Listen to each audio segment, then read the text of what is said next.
રંજનબેન ભટ્ટ જ્યારે સાંસદ હતા તે વેળાએ સીએસઆર ફંડ દ્વારા સ્મશાનના નવીનીકરણ માટે 15 કરોડ રૂપિયા એકત્રિત કરવામાં આવ્યા હતા.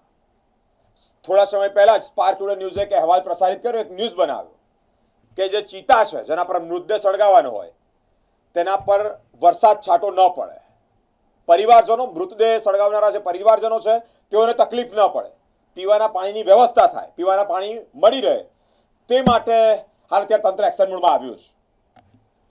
પૂર્વ સાંસદ રંજનબેન ભટ્ટની અધ્યક્ષતામાં મેયર ગીતાબેન મકવાણા સાથે અનેક અધિકારીઓની આજે વડી કચેરી ખાતે એક બેઠકનું આયોજન કરવામાં આવ્યું. આ બેઠકમાં સ્મશાનના નવીનીકરણ અંતર્ગત જેટલા પણ કામો સ્ટોપ થયા છે એટલે કે રોકાયા છે તે કામો ફરીથી પૂરપાટ ઝડપે શરૂ થાય તે માટે સાંસદ રંજનબેન ભટ્ટ, પૂર્વ સાંસદ રંજનબેન ભટ્ટ, મેયર ગીતાબેન મકવાણાએ અધિકારીઓને સૂચના આપી છે. એક અહેવાલ સ્પાર્ક ટુડે ન્યૂઝ દ્વારા રજૂ કરવામાં આવ્યો હતો કે ચિતા પર, સ્મશાનની ચિતા પર પતરું મૂકવામાં આવે એટલે કે વરસાદ ન પડે, પીવાના પાણીની સાથે પરબની પણ વ્યવસ્થા પ્રોપર કરવામાં આવે. અને તે અંતર્ગત ફરી એકવાર આજે જ્યારે આ તંત્ર જ્યારે એક્શન મોડમાં આવ્યું હોય પાલિકા ખાતે એક બેઠકનું આયોજન કરવામાં આવ્યું જેમાં પૂર્વ સાંસદ રંજનબેન ભટ્ટ, મેયર ગીતાબેન મકવાણા સહિત અનેક મહાનુભાવો પણ ઉપસ્થિત રહ્યા છે, જેમાં અધિકારીઓને સૂચનો કરવામાં આવ્યા છે.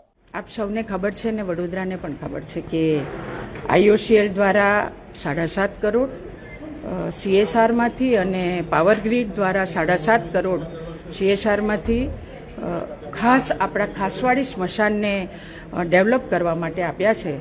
અને મને આનંદ છે કે વડોદરા કોર્પોરેશન આ કામગીરી સુંદર કરી રહી છે. ઓલમોસ્ટ પાવર ગ્રીડ તરફથી જે 7.5 કરોડની કામગીરી પાવર ગ્રીડ પોતે કરી રહી છે તો 80% ઉપરની કામગીરી પૂર્ણ થઈ છે. IOCL આપણા કોર્પોરેશનને કીધું છે એટલે કોર્પોરેશન એ કામગીરી કરી રહી છે. તો કોર્પોરેશન બંને બાજુનું નિરીક્ષણ પણ કરી રહી છે અને એ પણ લગભગ 80% જેવી કામગીરી પૂર્ણ થઈ છે. પરંતુ મહારાષ્ટ્રીયન સમાજ તરફથી એમની જે લાગણીને માગણી હતી એ કામગીરી હવે ટૂંક જ સમયમાં ચાલુ કરવામાં આવશે અને જલ્દી પૂરી પણ કરી દેવામાં આવશે. જ્યારે આપણે આખું મોક્ષધામને કમ્પ્લીટ કરીએ ત્યારે મહારાષ્ટ્રીયન સમાજ માટેનું જે સુવિધા ઊભી કરવાની છે 10 પિંડની, અને ત્યાં એક હોલ બનાવીને બેઠક વ્યવસ્થા પણ કરી શકાય, નાવા ધોવાની વ્યવસ્થા હોય, સ્ટોર હોય, એમની જે માગણી છે બધી જ વ્યવસ્થા થઈ જાય એ રીતની અત્યારે બેઠકમાં માનનીય મેયરશ્રીની અધ્યક્ષતામાં બેઠક થઈ છે. ડેપ્યુટી મેયરશ્રી, સ્ટેન્ડિંગ ચેરમેન, નેતા અને દંડક પાંચેય પદાધિકારી આ બેઠકમાં હતા. મેયરશ્રીના અધ્યક્ષસ્થાને જ આ બેઠક થઈ છે. અધિકારીઓને બોલાવવામાં આવ્યા હતા અને એમણે પણ કેટલી કામગીરી થઈ અને બાકી કેટલી છે એની સંપૂર્ણ માહિતી પદાધિકારીને આપી છે. મારી પોતાની એવી લાગણી હતી કે જલ્દીથી જલ્દી આ મોક્ષધામ થઈ જાય, કેમ કે બહુ ટાઈમ લીધો છે એમણે, એટલે પણ હવે જલ્દીથી થઈ જશે. અને થોડી આપના મીડિયાના માધ્યમથી પણ એવી વાત કોઈને કોઈ કહી રહ્યું હતું કે ભાઈ મહારાષ્ટ્રીયન સમાજનું જે એમના ભાગની જે સ્મશાનની પ્રક્રિયા કરવાની બાકી છે અને બનાવવાનું છે એ નથી થઈ રહ્યું. તો આપના માધ્યમથી કહી રહી છું કે જે માગણી સ્મશાનની મહારાષ્ટ્રીયન સમાજની હતી, હોલની અને 10 પિંડ વિધિની, એ તમામ માંગણીની કામગીરી પણ હવે ટૂંક સમયમાં કામ ચાલુ થશે એટલે એ પણ થવાનું છે. એક સાથે આખું મોક્ષધામને લોકાર્પણ કરશે. એ થોડું ધ્યાનમાં આવ્યું કે નાહવા માટેની અસુવિધા છે એટલે એ પણ એમને કહેવામાં આવ્યું છે કે તમે થોડું 2-3 જગ્યાએ પતરા સરખા મૂકીને, હમણાં એટલા માટે કે પાક્કું તો બાથરૂમ, ટોયલેટ બધું જ બનાવી રહ્યા છે આપણે.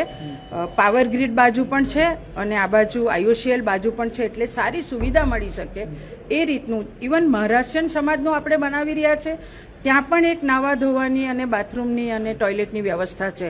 પણ અત્યારે જે કામચલાઉ છે એમાં સરખી સુવિધા સાથે લોકોને તકલીફ ન પડે એ વાત પણ અમે એમને મેયરશ્રીએ સૂચના આપી છે અધિકારીને, એટલે એ પણ તકલીફ ન પડે અને એની વ્યવસ્થા પણ કરવામાં આવશે.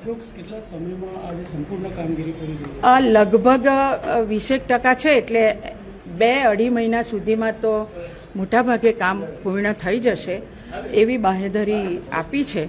અને હું એવું માનું છું કે હવે જલ્દીથી આપણે એ કામ, એટલે જ આજે બી મારો પણ ઇન્ટેન્સ ફોલો કરવાનો એટલે જ હતો કે ટાઈમ બહુ થઈ ગયો છે ને અત્યારે કઈ ગતિવિધિમાં કેટલું ચાલી રહ્યું છે. બીજું કે મેયરશ્રી અને બાકીના 4 પદાધિકારીને પણ સંપૂર્ણ માહિતી આ ખબર પડે કે આટલું સરસ 15 કરોડનું CSR આજે સ્મશાન ગૃહ માટે આવી રહ્યું છે અને મેયરશ્રી કે ચેરમેન પોતે પણ ફોલો કરી શકે કે આને અમારે ફોલો કરવું જોઈએ. ને ઓલરેડી ચેરમેન સાહેબ તો એક દિવસ જઈ પણ આવ્યા છે એટલે એમણે કામગીરી પણ જોઈ છે.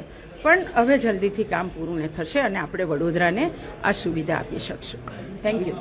રંજનબેન માન્યશ્રી રંજનબેન આવ્યા હતા અને એમને જે કામ હાથ ધર્યું હતું જે ખાસ વાળીનું એ જે અધૂરું હતું તો કયા કારણસર અધૂરું હતું અને કેમ પૂરું નથી થયું એ નકશો પણ લઈને આવ્યા હતા અને નકશાના આધારે અમે એમને કામ જે અમને બતાવ્યું અને કેવી રીતે તો અમે અધિકારીઓને પણ બોલાવ્યા હતા. 5 પદાધિકારીઓ બી હતા અને અમે એ વિષય પર ચર્ચા કરીને હવે કામ આગળ વધારવા માટેની અમે સૂચનો આપ્યા છે અધિકારીને.